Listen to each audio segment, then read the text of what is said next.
Speaking of, gentlemen, we are live. It's Friday. Woohoo. Woohoo. Last day of the month, actually. I kept forgetting that November has only 30 days. 30. That's True. it. I know. Gentlemen, thanks for joining us today. We've got the infamous Brice Englert. We've also have Joe Dallas and long lost friend of the industry, Mr. Michael Sos. Mike, it's always great seeing you, man. You too, Jeff. Been too long. Too long. It's always too long. I feel like every time we do this on Friday, it's like it's been too long since I've spoken to at least someone that's joining us. Like yesterday or something. Yeah. Well, I speak to too much. Yeah. And you stopped coming to conferences this year, so I know. I'll get back on the trail. You're not. Why do we only see each other at conferences? Well, you live too far away, man. You live up there in freaking Vermont where it's too damn cold. Oh, grow a pair. I'm in the middle of everything. Mm-hmm. Where are you living now? Me? Yeah. Yeah, Portland, Oregon. Why? I looked at Hagerstown and just so appealing. I don't know. Hagerstown's pretty nice. Yeah. Let's just drop the subject. I'm not even going to bring it up. What are we talking about today, gentlemen? We're talking, I think, a little bit of everything. Before we went live, you guys were sort of diving into VDPs, and of course, that's always a topic of conversation. Anything around marketing, of course, Guru. It seems like Car Gurus has everyone lit up right now. What's going on over there? Does anyone have any idea? Like every time I turn around, someone's bitching about Car Gurus, or someone's doing some video about them, about how much they hate them, etc. What are you seeing, Joe? Well, my impression, and this is just by kind of skimming over all of the napalm on Facebook, but it seems like they're just kind of waterfalling, price increases to their entire dealer base, and it's just kind of that age-old, third-party provider thing that dealers already have a slight distrust and distaste for, and they're just doubling down on it. That's what I've seen. I haven't talked to any actual dealers that have, skin in the game so far, but. Well, we've got quite a few over on the Dealer Refresh forums. I mean, pricing is always going to be an issue. I mean, every company's going to, increase their price. They have to, I'm sure. It's just, cost of doing business. The dealers that do use it, at least on the Dealer Refresh forums, say that it's effective, despite the pricing. Yes. Yeah. They'll be like, I hate the price increase, but it works for us. It's doing this. But it seems like there's something else going on, though. I mean, who's Sean? Bradley? Yeah, Sean Bradley. It looks like he's sort of taken the forefront of this, and he's just got videos, and of course he is Mr. Video SEO, if I'm not mistaken. And I guess just with, different posts out there, they've got a forum, was it $1 Million Car Club or something like that. They're over there, I guess, highlighting some different issues and stuff with Car Gurus.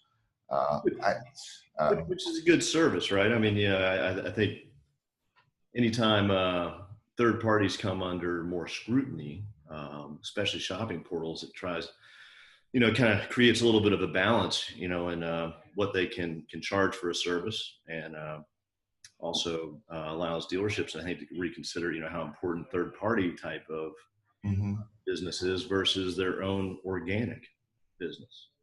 So I'll love to throw a cherry bomb in the bathroom any chance I get. So maybe take a different approach on it. is it possible that every time that one of these portals or one of these services gets to a certain point where they really start impacting consumers? And I mean, CarGurus spent a ton of money in marketing. They've been able to go really affect the market now. They're a player that immediately brings scrutiny on them that probably wasn't there before, that they didn't have on the way up. I think maybe a lot of this stuff has been there for a long time, but we didn't care because it wasn't affecting the market like it is now. Well, and they didn't have a stock ticker for a while. That's true. Yeah, when they look like they're worth billions of dollars, then people start taking note a lot more, and I think dealers take note. As of this morning, it's 4.3 billion for anyone that's paying. CarGurus, 4.3 billion. B with a B. With billion. a B. Yep. Where? Why? It's hard to get to a B. Why? I want to know how and why. I mean, there's other companies out there that don't even touch that, and I don't know.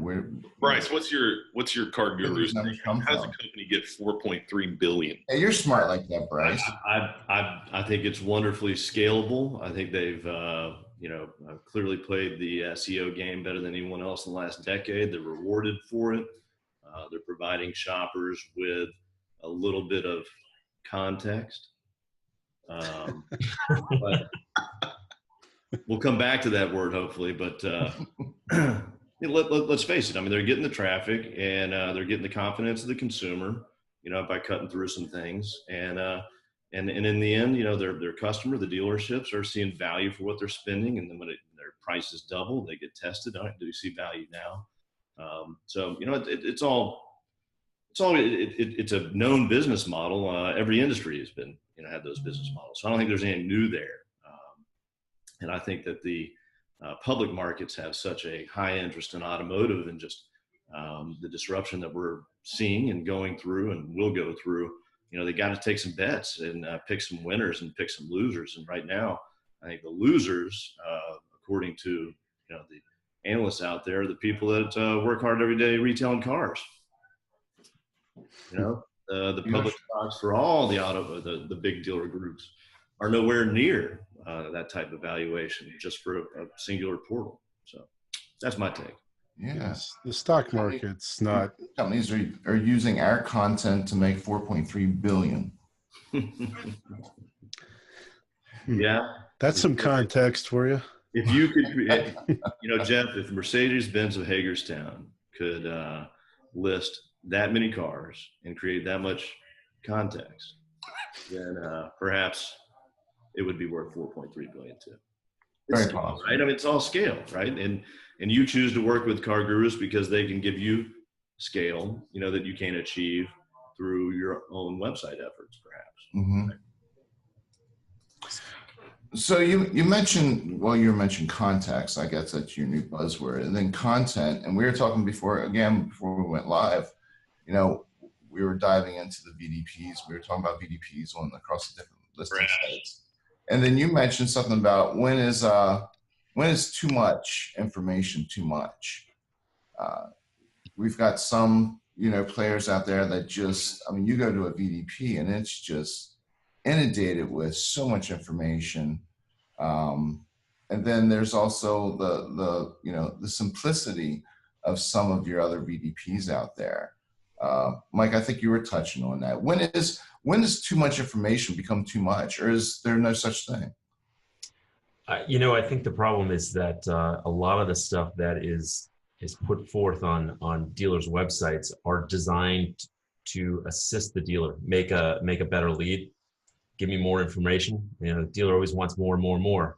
And look, as part of the vendor world, we're happy to be able to go deliver on that, right? To go give more and enhance that content. But the key here is, I think, when is it asking for more and not giving more to the consumer? Because the consumer is there for a specific reason. And I think that speaks back to the question of CarGurus and that context thing that Brice is talking about. What are consumers looking for? We know in the last 10 years, probably longer, in 15 years, that the automotive industry has changed drastically where people shop. And it's turned into a research-heavy market. People go online to research. They don't drive around anymore. So we're kind of pulling at the heartstrings of our consumers because they know they want more research, but a lot of times we give them a little bit of stuff and then we turn them into a lead. Mm-hmm. Maybe don't even give them anything, right? I mean, a lot of our online retailing solutions have geared more towards gimme, not give. And that's why it don't work. I mean, if you look at I think most dealers on here probably tried an online retailing solution. A lot of those are good. Don't get me wrong. I'm not painting them all with the same brush. I think a lot of the early stuff that we've seen has been heavily focused on give me more instead of give more. Take more, not give more to the consumer. Well, and then you've also got this approach that I guess is still being played out there. We're not going to give you anything until you give us all your information. We've got, this is just, I think Lawrence Key, I was stumbling across this one the other day. There's still a couple of other players out there, some dealerships. I bet they've got a lot of people walking in their showroom from their website. Hold on, I'm still reading it.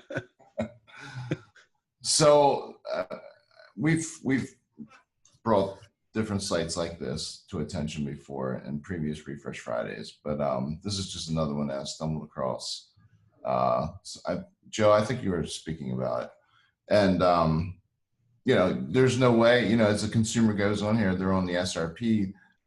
There's no drilling down any further. Once you start doing a search, everything's behind a wall and you are privy to no information until you give up first name, last name, phone, email. It looks like they're all mandatory fields as well. Now, what I don't understand is, what are they trying to achieve with this? A lead? I guess, obviously, but I know one thing. I've got two things that I would do once I hit a site like this. I'm either going to bail, which is probably what I would do, or if there's something that I see something maybe in the shadow, I'm going to put bogus information. And then once the dealership gets so many leads with bogus information, I would not want to be in that BDC. Because you're quickly going to get lead fatigue.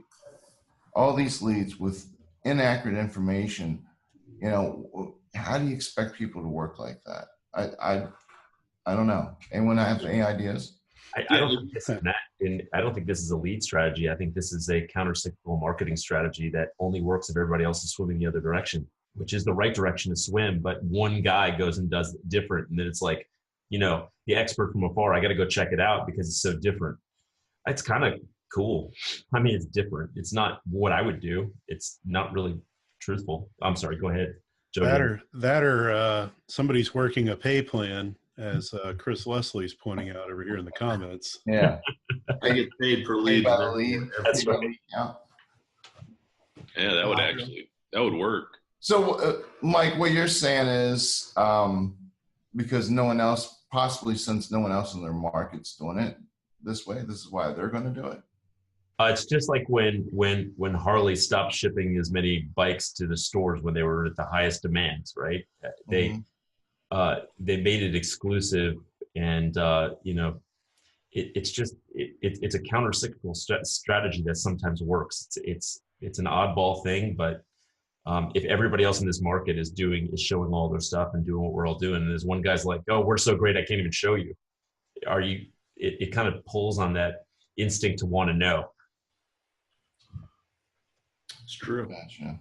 No, I mean, it makes sense. It does. Yeah, I mean, the last thing you want to do is mention your competitor on your website, right? I mean, from like a user experience, like the way this makes me feel is like, yeah, I forgot about that dealership. Let's go check them out. Yeah, who is the next closest Kia dealer? Let's see. If they've been copying these finance terms, I should go over there and take a look. I don't know. It's one, you know, and the other thing is just like the friction that this creates. It's just one more click, and I bet it produces a ton of mediocre leads. Well, that's what I said. Is this something you can get away with at a Kia store or it's like a low-budget Suzuki store? But, you know, you're not going to get away with this at Mercedes, are you? I don't know. I've never tried it. Well, shit. There you go, Jeff. Finish the year strong. Give it a shot. I went the opposite direction, and that was pretty successful with a Nissan dealership several years ago.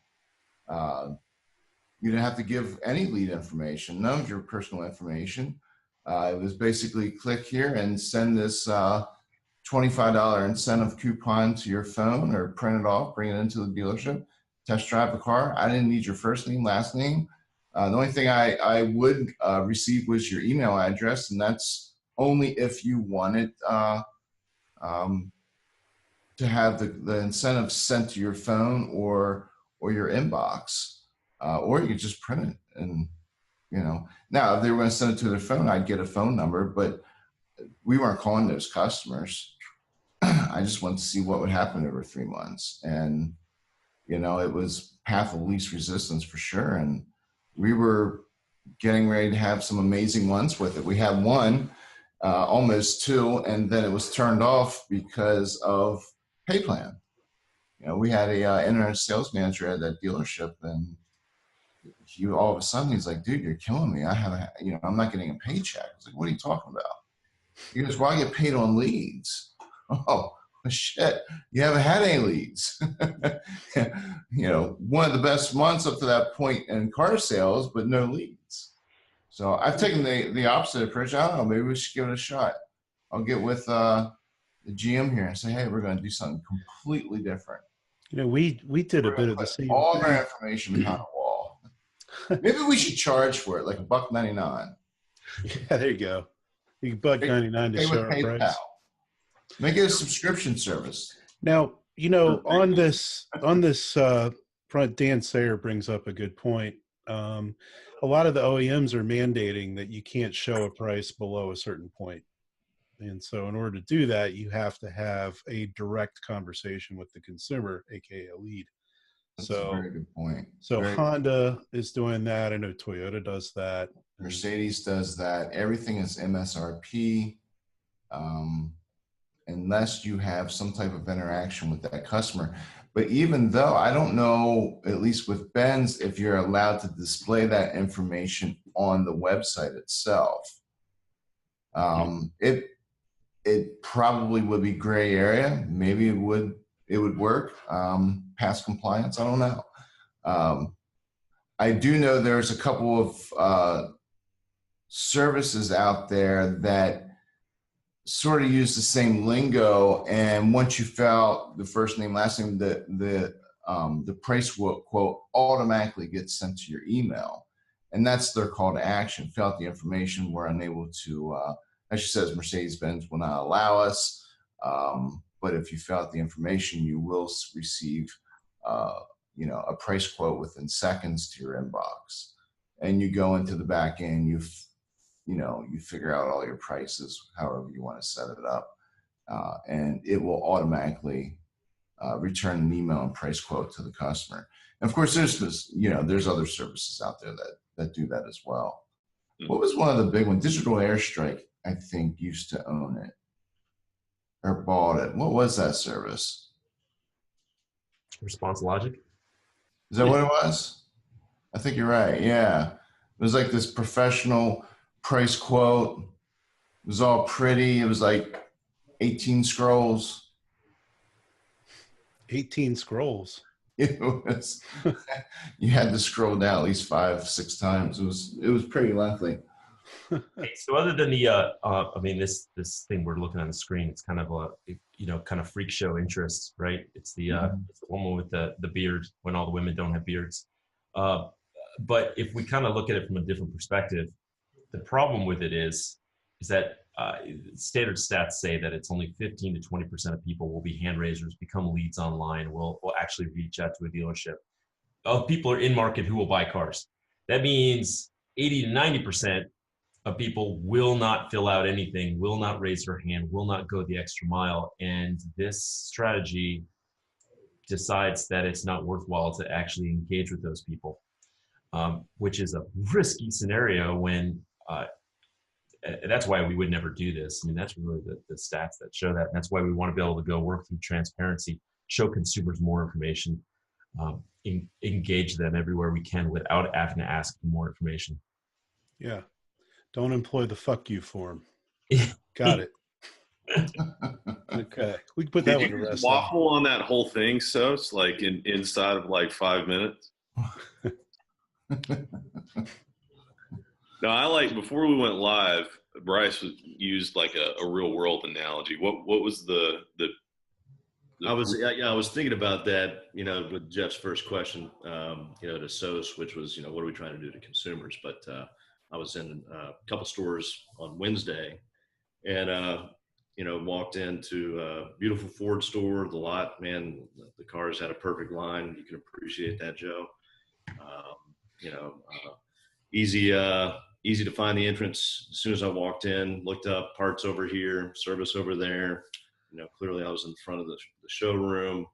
Got an SUV over here and a wagon and a convertible. I walk over and stand in front of an SUV, and I can see, where to go and what to do. No problem. I can navigate the physical location. But as soon as I went to that dealership's website, I had no clue what to do. And frankly, it had some tools that didn't look like they belonged on the website. It was almost like the F&I office was like some kind of, dungeon, with like fire and brimstone and some kind of black, room of death. Who wants to go there? But, that's what dealers do to their websites every day.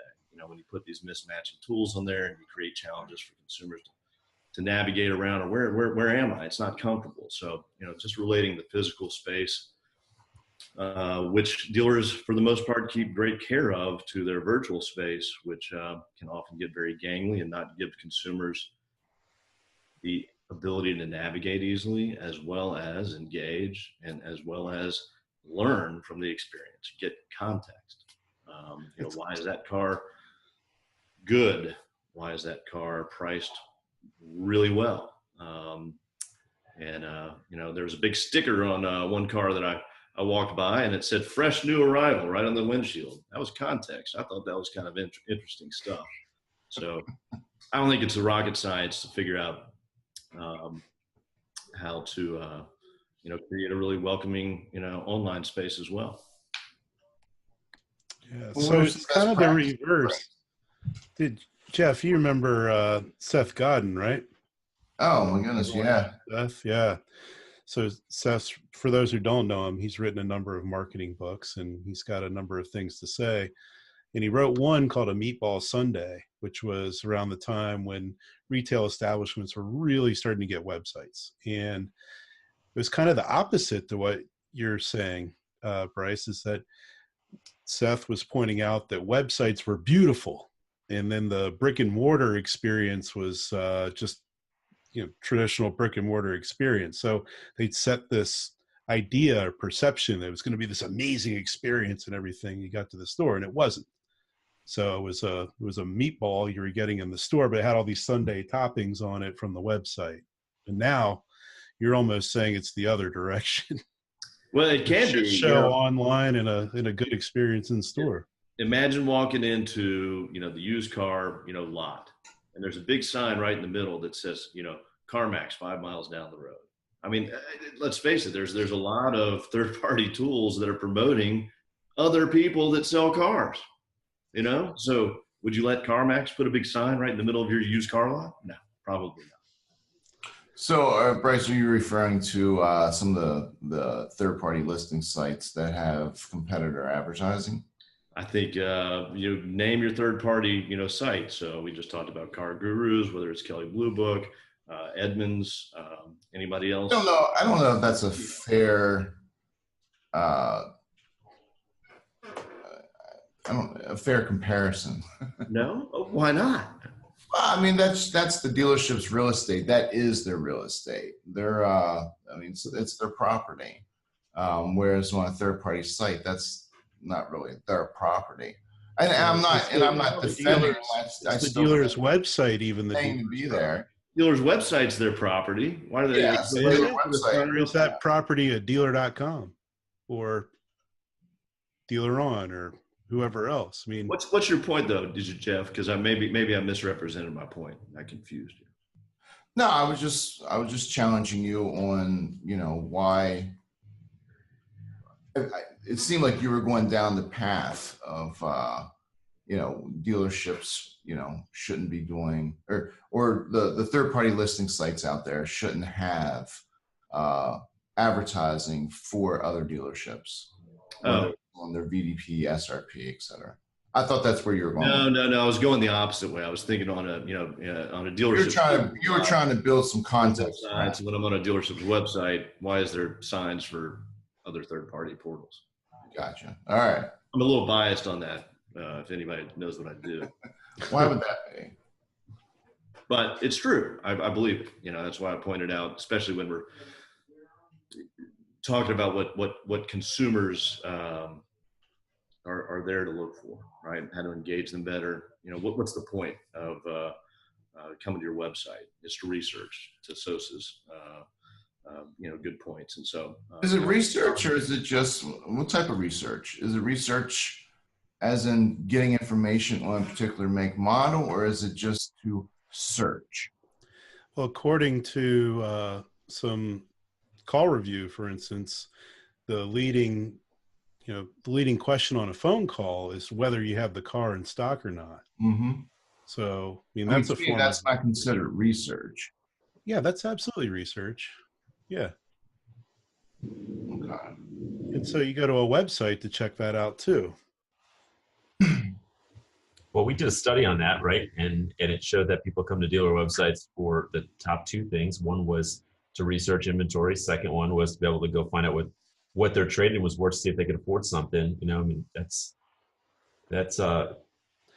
all research. That's what consumers go there. Most of the time, we jokingly internally call it the couch moving moment, right? We're always trying to find it. What gets that person off the couch and stop going across the debt, whether it be cars.com, I'm going to Car Gurus, I want to go to the dealer's website, I'm going to go to this other dealer's website.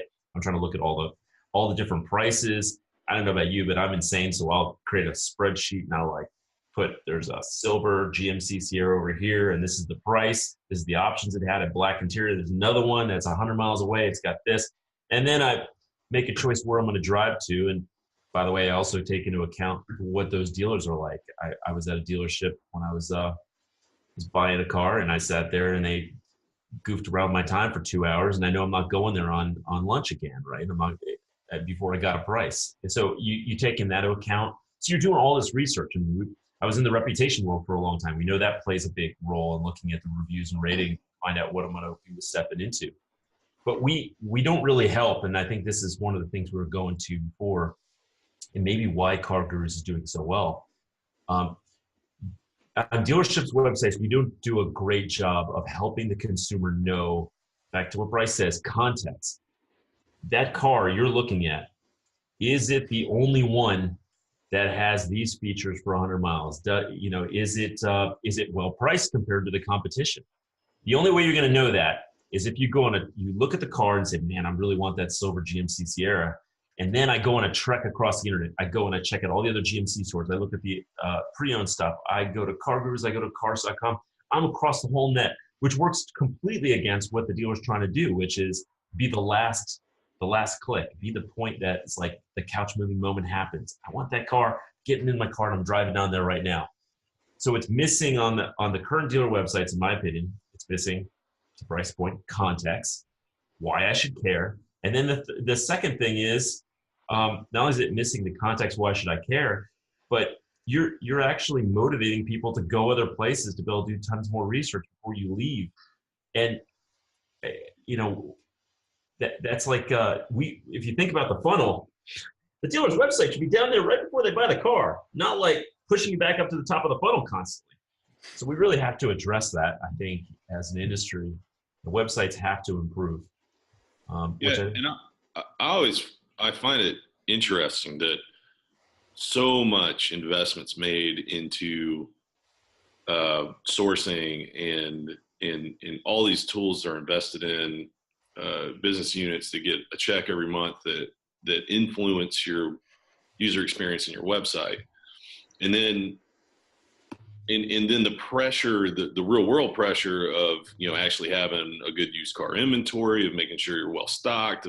And then when dealers put that up online, it's so binary. You're showing a picture and a price, right?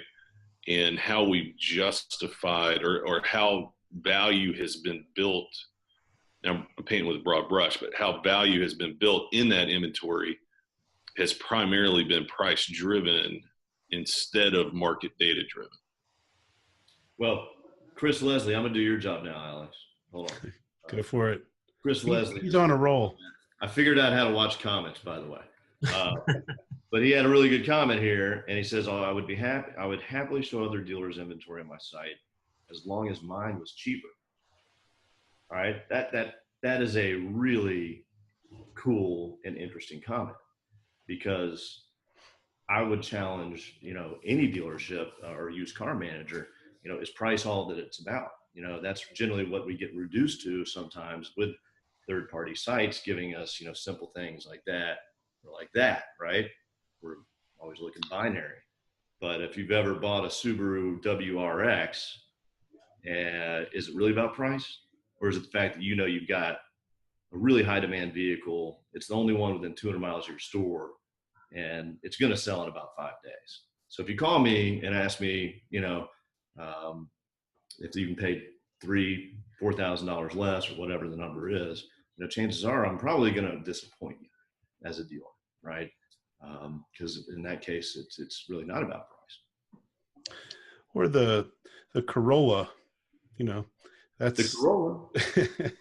So the Toyota Corolla, for instance, I think of that one because my family, we carried so many of them. That was like what's special about a Corolla? But you can show people, what kind of program they could get into on that vehicle. So, here's one you can get for stupid low money, no money out of pocket, those kind of things. There's not much of that shown on dealer websites right now, talking about how much the car can really be financed for. It's all, some generic payment calculator that's 84 months for 6.9%, which is ridiculous. Right. But you've got your digital 10% down. You've got your digital retail solutions out there that are providing that information. Well, all right. So yes and no. Some of them, but they're not part of the dealer website. And a lot of them are, they don't show the taxes to somebody up front. Mm-hmm. They're also pumping out a single payment. It's more accurate than the payment calculator, but it's still a single payment you can do a little bit of interaction with, but not much. Mm-hmm. So there's some limitations to that as well. When you say they're not part of the dealership website, are you referring to as because they're like a plugin? Yeah. Okay. I mean, there's one, Dealer Science. It plugs into the listings page and the details page and shows a payment in there, but still it's a single payment. Yeah, then that's not a retail or a digital retail solution either. Well, we don't even know what the hell digital retailing is. So, wasn't that last Friday's call? You came up with the term, man. Not me. You know what though? So there's some interesting ones out there, I think, where you have, I like what Car Now does, where they engage in a chat where somebody's asking questions, and really you're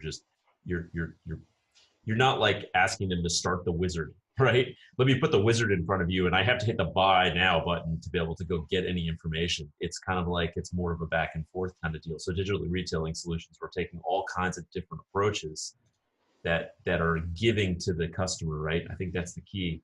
I think some of those are really cool. Throw out others, there's other ones that are doing similar stuff. There's a whole list of them, but there's ones that really you have to go into the wizard, and I don't think those wizards are going to be the things of the future here. Yeah, there'll be a lot of wizards. Eric Milch actually had a really good comment. The context helps you match intent, which I'm going to steal. Because we paint shoppers like they're all one color, and they're not. A low mileage vehicle to somebody that's hammering their vehicle and putting a ton of miles on it's way more enticing than how much of that vehicle there is in the market. If somebody's looking for a Subaru WRX, to Brice's point, price is not the most important thing. So I think that, context, I got to do the Brice. Context is, context does help you match the intent of the consumer. Just interesting. Filling out your example there, a joke Well, something is if somebody is a subprime buyer, look, that's a big part of our industry. But what's a low mileage vehicle for a subprime buyer? I mean, if you're looking for a car that's sub $10,000 and that's your market, it may be a car that didn't get driven 10,000 miles a year. It may be something that is in the 80,000 to 100,000 miles, on a 2013. That's a good car, right? That's all context. It's context for who the customer is, what they're looking for, and what is considered low mileage for that vehicle. And how do we identify that and be able to provide that right at the right moment, so we know what kind of buyer they are and what's important to them to go get them to the next level? Well, how do you identify it? That's the question. Is there any technology out there that allows us, or would allow us, to identify? Is there like a questionnaire? Is there a way of looking at search history or behavior on sites? Is there anything out there? I mean, there's got to be something. What's that service that plugs into LinkedIn and sort of gives you like a background of potential characteristics of that person? Is anyone familiar with that? No, not specifically LinkedIn. Yeah, I know there's a lot of that stuff out there, though. But it actually looks at their whole, goes through different social profiles. It really looks at LinkedIn, and it will actually, it's a sales piece, because they'll say, oh, this customer is, he falls under this classification. So you want to approach them this way. Or they're definitely someone that's going to want to negotiate. So obviously, lead forensics, Jeff? Is it lead yeah, forensics? I guess Chris Leslie just commented that. What are you saying? Lead forensics is what he was referring to. Yeah, I don't know if it's lead forensics, because like I said, I know it plugs in. I've used lead forensics before in the past. I don't think it's that. I'm pretty sure this program actually really relies on LinkedIn. I mean, the same note. I know where you're going. So my wife and I were just selling some furniture this weekend and trying to get rid of it, trying to clean out our house around Christmas. We have a place to put the Christmas tree. And so we put this up on there, and I was uncomfortable putting something on Craigslist or putting on Facebook, because what kind of weirdo is going to show up, to buy it? And I'm always uncomfortable with it. My wife's not. I'm just one of those people. Like I'm always weirded out by strange people coming up on my lawn, coming in, invited into my house. And so Lauren says to me, she goes, this person that's coming, I share like 5 friends with this person, through these different connections. It's going to be fine. Don't worry about it. It's the same type of thing. It's a simplistic lead forensic kind of thing, but it created context in the sense that, like, okay, it's fine. Have them come on over. If we share 5 friends with them and they're not my weird friends, it's going to be cool. By the way, on a side note there, so if you say to somebody on Craigslist, I will meet you to sell you this thing at the police station, for your protection and mine. Then you got to take the couch to the police station. That's right. But that's a way around that. In this case, I was just trying to get cheap money to get somebody to move furniture for me. So they pay me to move my own furniture. It's awesome. And get it out of my house. I'm coming up dry. I'm going to find this. Well, this is what we're working on in the auto industry. I mean, this is why we're so hip on this, because I think context is what it's all about. So what's that word? What's that word behind you, Brice? That big underlined word. Joe can't play golf. Oh no, just because it's too rainy and cold.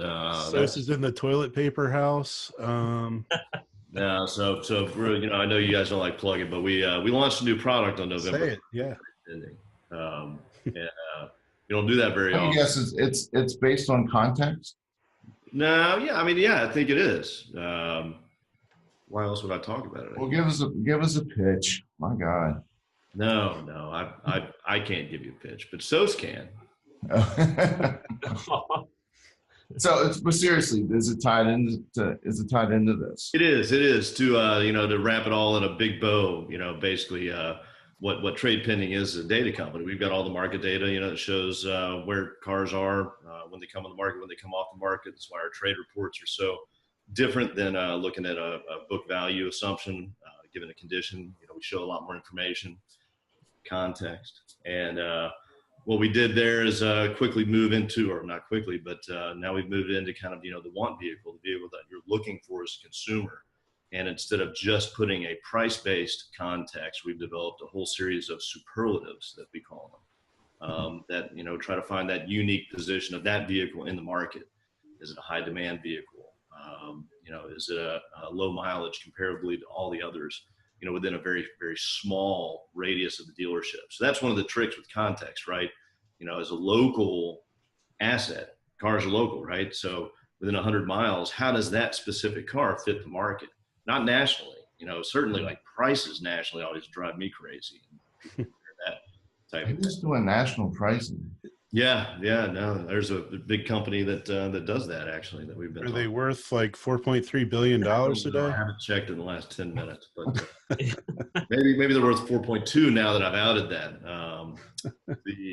I would hope a company's not using national pricing to come up with an I'll send you average. a scatter plot when we're done. But yeah, we're here to represent dealerships and their inventory and help position it and start conversations about cars, trading, buying, everything else. So check it out.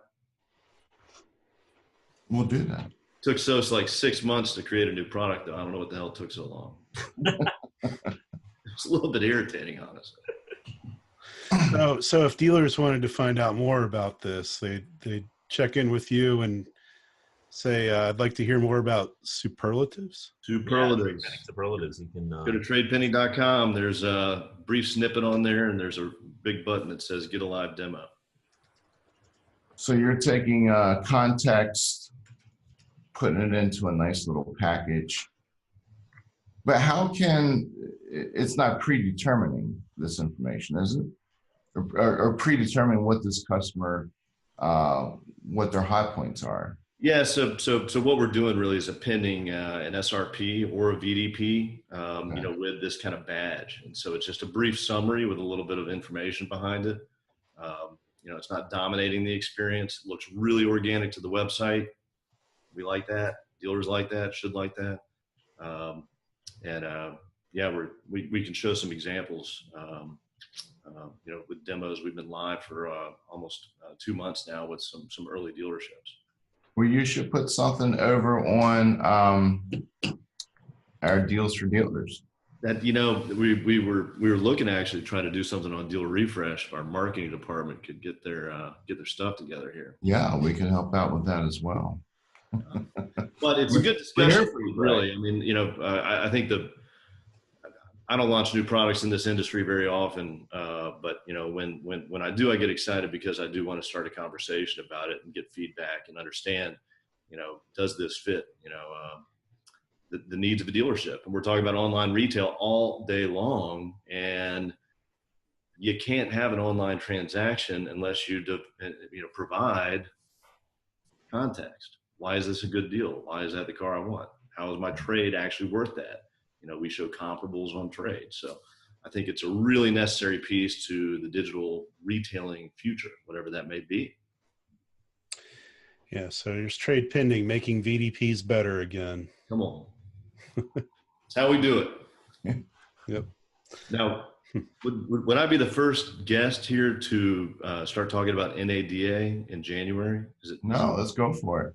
Is it too early to talk about that? Are you going to be there, Jeff? Good question. I don't know yet. Alex, are you going to be there? I haven't made plans for it yet. Well, are you? Is that an invite? Yeah, no, we've got some extra badges, and we'll the marketing department will hook you up with some extra badges. Really prime location, don't we, Joe? Yep, we are over in Oakland. short BART ride over to our booth. Once you get there, though, you're not going to leave. I promise you that.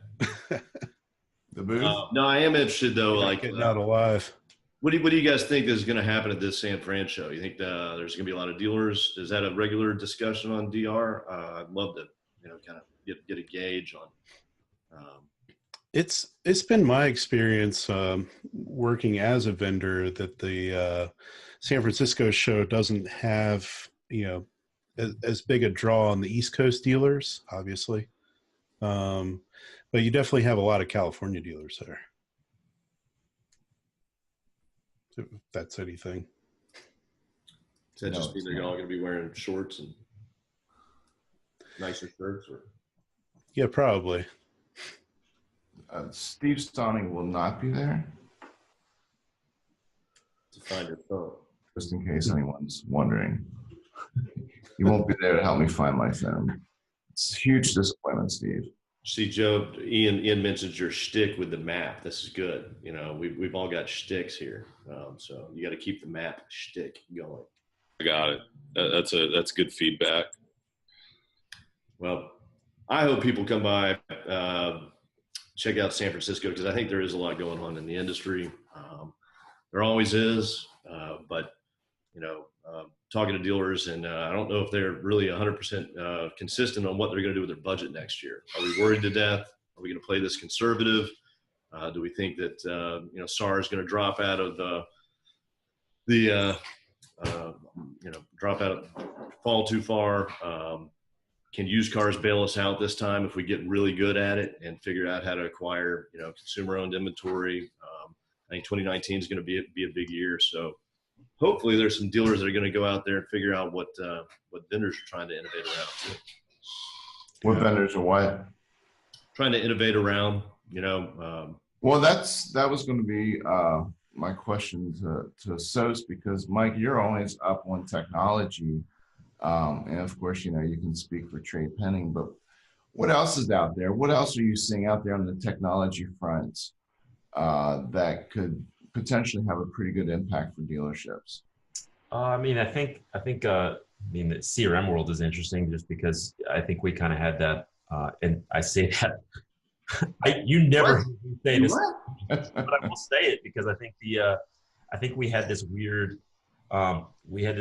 kind of time that was 10 years ago where CRMs got more advanced and then they got boring and old and stagnant, and then you're going to have all this new AI stuff and everything else. So there's going to be kind of another turnover, which I think will happen. I think that's kind of interesting and coming. And it's not CRM that's interesting. It's AI that's interesting. It's the chat tools. It's the capabilities. It's all integrated together. I think that is what's an interesting play in the marketplace. I also want to say that I think what's going on, look, we all see that money being spent on Carvana and what's happening there, right? And I think there's a concern out there that that's going to be like another CarMax. It's an online CarMax, and now all of a sudden we're going to have these two guys biting at the opportunities for dealers out there from two different ends. And I personally believe that is a short-lived thing, in my opinion, because I think as long as dealers approach trade-in stuff and make that a priority to take those cars in themselves, they really can. Unlike CarMax, watch every ad. It's all about let me take your car, give me your car, right? We can't get. They're very effective at that. Carvana doesn't have that, and I think that's the key to really competing with them in the marketplace. Not only enhancing your website, they're going to switch though, man. Carvana is going to switch. It's going to start being a sourcing message versus like a negative marketing message, against dealerships. And I think that's one because they are really faced with a supply problem. I was talking to a guy yesterday, and they're spiffing $200 for any car, any shop they can get a consumer-owned car from any source. They'll spiff $200. I don't know if that's true. But the opposite of that, Brice, is you just told everybody in the industry how to compete with them. Just get all the cars for yourselves. Don't let them have it. Use your retail locations to get those cars. Use things like trade pending on your website. So you people are, I mean, not to put a plug, but this is the world we live in at the moment. This is why our sales team is so busy. I can't get them on the phone, right? The fight for inventory always has been. So AI is your answer. AI? Yeah. I think it's interesting. I think that stuff has gotten more, has gotten better where it can do a lot more. And I don't mean just it's little a, little I. Yeah, totally. And it's not just about somebody who will talk to me fakey on a website. I'm talking about how things are made, decisions are made across in your CRM, to how leads are replied to all kinds of other things that are going to change and get more efficient. And I think if you look at dealerships, they've gotten bloated with lots of people to solve lots of problems because the world has gotten more complicated. So any way we can go get, it's hard. Every dealership's competing to get the best people, and there's not enough people to go around. So any of these technologies that can take a piece of that and do it better and make it possible where you don't have to go find that best guy to come in to solve that problem, and do it with your current team. And you have a really good used car manager, you have a really good sales manager, you got a really good GM, you got a really good, you have a really good team, but you now need that other guy that you can't find.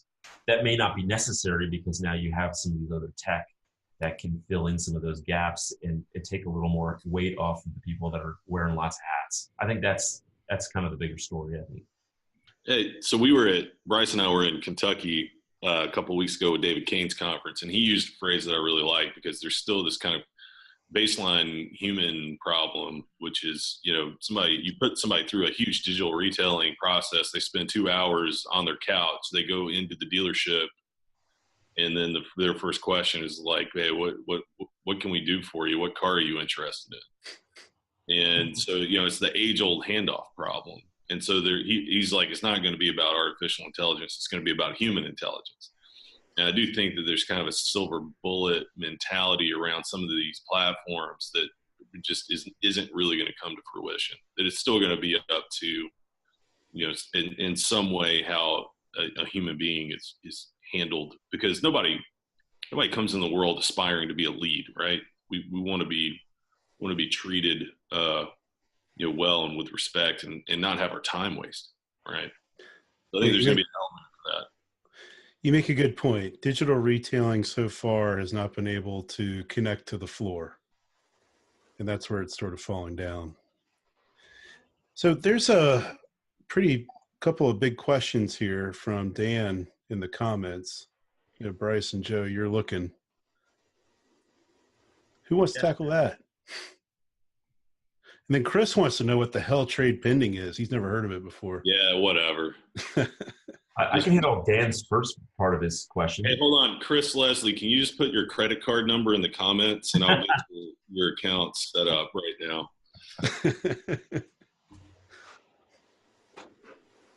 So the first part of Dan's question, vAuto shows dealers where they compare to other listing prices. TrueCar shows consumers where they compare to purchase prices. What does TP show a shopper? Well, I first want to say, is it not a problem that everybody who does market-based analysis is all about price and all about, let's go whittle our way to the bottom? That's a problem. And I think there's other things that you can get at a market value. One example, right? What's a high demand car? Is it important to tell? Let's say you used vAuto, you sat there and you're a used car manager, and you acquired cars that sold fast. That's the whole goal, right? We want cars on our lot that move quickly. So I pull these cars in that are going to have an average on days on lot of about 20 days. That's what I see them selling in the marketplace. vAuto gives me that data, so now I acquire a bunch of those cars and put them on my lot. Yet, we don't ever tell the consumer that the car you're looking at, pretty awesome car, I know you like it, that's why you're looking at it, but it's going to be gone in 2 weeks, so you better get down here. That would be pretty important information. That's a good way to, so you're taking what we know in market data and then adding it to the other side, and it's not about price. It's not about trying to whittle our way to the bottom, because there are other reasons that consumers buy cars. Otherwise, they'd all buy the same black car, simple car with no nice interior and nothing, right? Or we'd all drive trains if it was not about emotion. So you know, that I think there's a lot of other things. The other deal is that one thing you noted I said there was used car manager made choices to purchase cars based on all these different things. That never translates to the website. And it also doesn't translate to your salesperson or your BDC person when they're talking about that car. So I bought this car because white and black cars, you know, there's not a lot of them in the marketplace right now, but we normally sell them. Well, wouldn't you want to tell somebody that? You know, this is the only white one you're going to find within 100 miles. So if you want this car, you better get down here. How do you present that to the consumer, though? Just as simple as that? And are they going to believe it? Yeah, you know, that's why I think third party like us brings value to that, right? As a third party that comes in and verifies and puts, what we do is we put badges on cars. We say, this is a rare color car. And then we show it. It's only available. There's none available like this for 100 miles as verified by TradePending. And SOS is talking about superlatives, which is new product, and you know, currently it's not on nearly as many websites as Snap, our trading tool, which I think most of your viewers hopefully have heard about or you know, seen on a few dealer websites. Well, they haven't. They have now. And I'll answer Dan's question though real quick, but yeah, we show a number on our trade reports, and it is a sourced from retail list prices of vehicles that then we reduce based on how the used car business works. So, you know, we take out average advertising, days on lot, we take out depreciation on a car, we take out the average even net profit, we take out the average overhead. Ultimately, we're building gross, but it's that transparency that also, you know, can build confidence and the validation of what that car's worth. So if you look So at what you're saying is, Brice, present it to the customer, show it to them, explain it, and yeah, you know, and we show all the other cars in the market. You can position your vehicle to see if it's high mileage or low mileage. You know, when you only present a number, then be prepared to only talk about that number. You know, so yeah, without context for a deeper conversation. Yeah, there you go. Dollar in the bucket. Sort of shortchanging yourself. That you are directing the conversation straight to price without other things to talk about. All right, there you go. Amen. You're a Amen. price whore. And I will add too, you know, the proof and what we're trying to do in the market with even both products and not to say the word again, but context. Somebody better be counting the number of contexts in this conversation. You're up to 8. Drinking game. If it was a drinking game, I'd be in the hospital right now. Our other product is an API currently available into our values and all the market data and the methodology. And so what I'm always interested in is the people that are reaching out to Joe and I and saying, hey, I've got this new solution that needs to do this. I really need trade values. I need some market data. And we are powering probably 15, 16 of some of the best solutions out there in the industry. So it's a unique position that TradePending is able to operate because we can hear about some of these new ideas coming up to help consumers go through process easier, help dealerships engage, you know, more efficiently with consumers. You know, we've got a really open API and it's really cheap too. So Affordable. Your affordable. API is amazing, by the way. Whoever put all that together deserves a 30-day job extension at the least.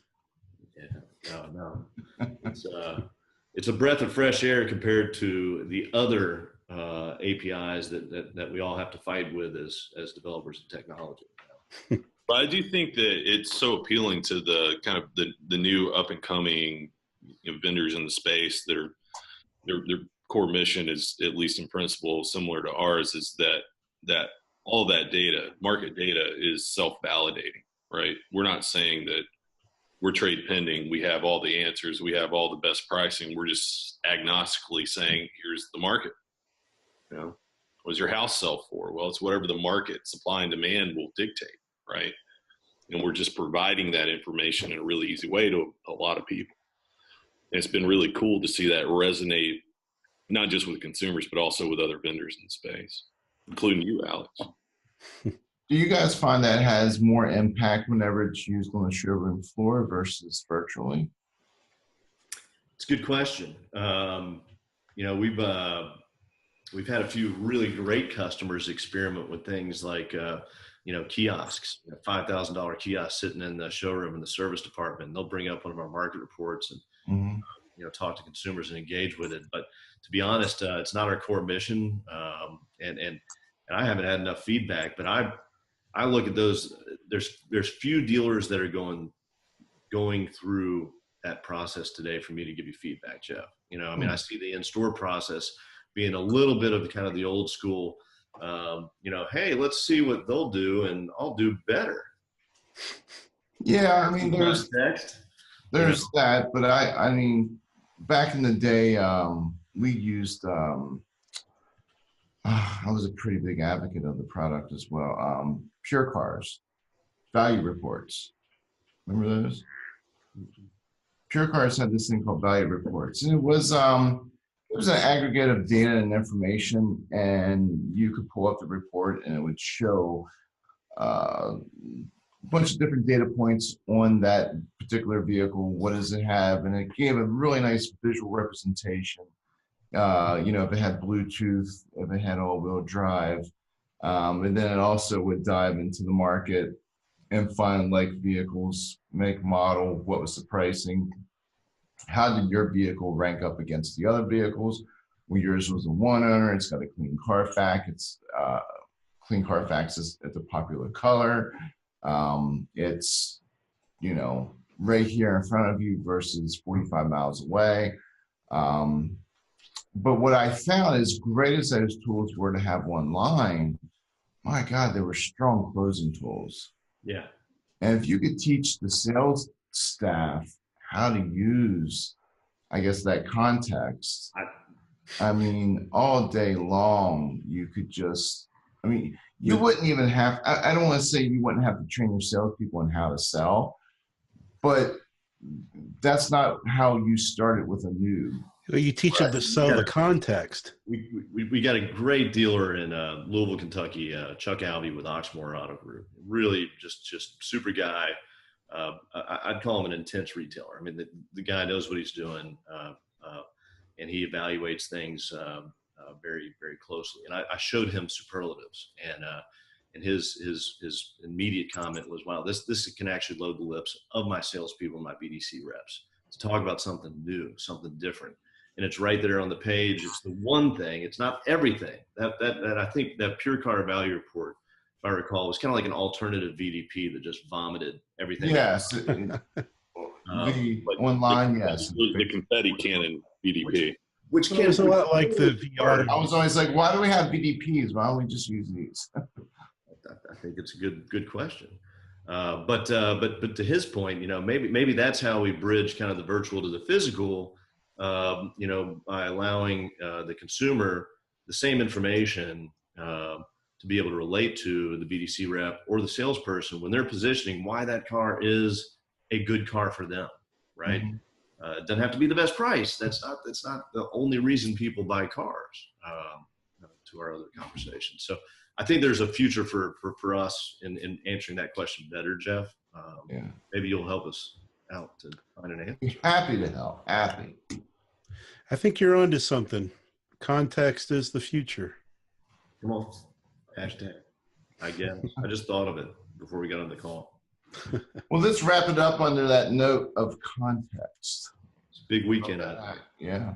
Hook 'em horns. It's 2:00, gentlemen. Brice, it's always a pleasure. Same way, Joe. Always a pleasure, and great seeing you, Mr. Sos. It's you and I go pretty far back, and it's great to be able to work with you again, man. Yeah, next time I have a new product idea, I'm gonna come up and sit in your conference room again. That was the greatest. I appreciate it. You're welcome anytime, sir. Yeah, if you're always the first to hear, man. You remember 4.5 years ago. Yeah. I think to quote you said, Brice, the last thing the world needs is another trade tool. But that's why you visit him, because he gives you the truth. if Jeff ever asks you, if you're out there and you're watching this and you're like developing a product, and Jeff ever says, "Dude, that's awesome," run the other way. Don't do it. Get rid of it, man. It's a terrible idea. But if Jeff's suspect, it's a winner. There you go. There you go. Thanks, guys, for letting the team gaggle around here. That's great, man. Thank you, guys. Just do the Yeah. Yeah, Thanks we'll for be the back stuff. here next Friday. I think we had someone lined up that bailed. Who was it, Alex? Who do we have? We actually had to move some stuff around, so next Friday open. All right. Well, we'll announce who we have early next week then. All right, gentlemen. Everyone have a great weekend. We'll see you next Friday. Thanks, fellas. Bye.